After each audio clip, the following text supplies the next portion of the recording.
About 11 years ago, I was at the peak of my career as a plastic surgeon.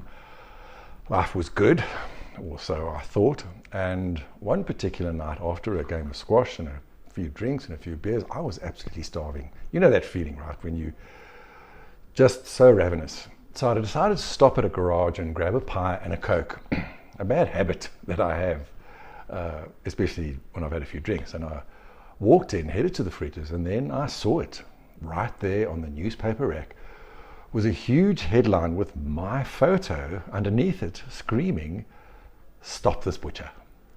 The article featured a slew of trumped-up charges at the HPCSA, Health Professions Council of South Africa, and I was just stunned. I was completely horrified. I don't even remember if I bought the pie and Coke. I just scuttled out of the shop and sat in my car and just tried to process what I'd just seen. At that moment, I knew exactly who was behind it. Two people had been planning this for years.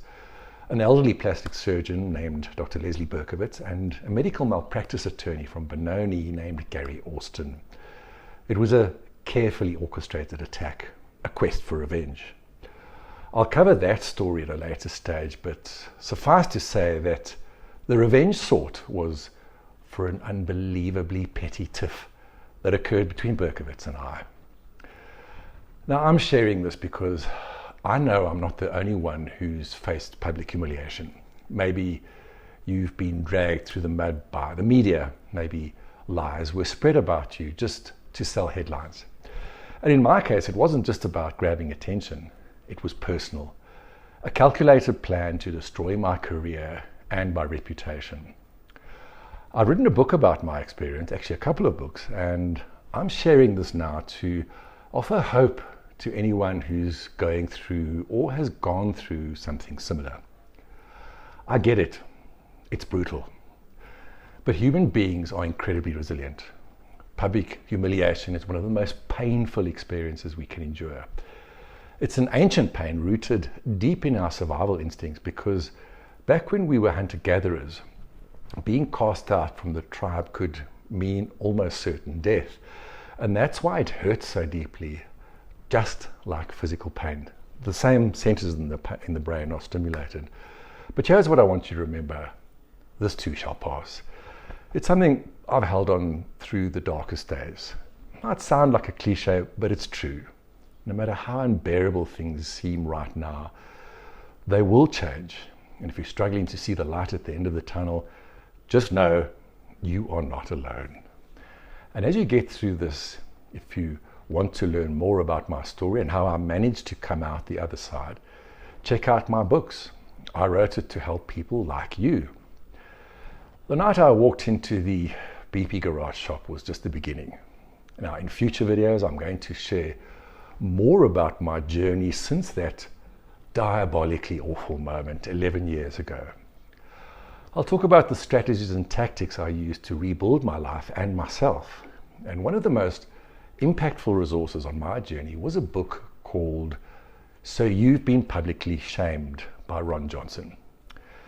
It was eye-opening to learn just how cruel people can be, especially in this age of social media where information and judgment spreads at lightning speed. It helped me realize that my story wasn't unique. Public shaming is a weapon that's been used for centuries, but today it's amplified like never before. Understanding that was the first step in my recovery, and one of the turning points in my journey was discovering this book that helped me make sense to the whole thing. And this book is a fascinating and terrifying look at how public shaming has evolved in the digital age. And Johnson dives deep into the world of online shaming. You know, when someone makes a mistake or posts something controversial and then suddenly the entire internet turns against them. And that's exactly what's happened to me. Social media has given everyone the power to publicly shame others, and instantly and on a massive scale. It's like we're living in a digital coliseum where reputations are destroyed at the click of a button. And once the mob gets going, it's ruthless. Ronson talks about how this phenomenon of mob mentality, how people jump on the bandwagon of outrage without fully understanding the story. And I experienced this firsthand. People who didn't even know me were calling for my head and sharing and resharing defamatory stories, all without knowing the truth. And the anonymity of the internet makes it even worse. People say things online that they would never say to someone's face.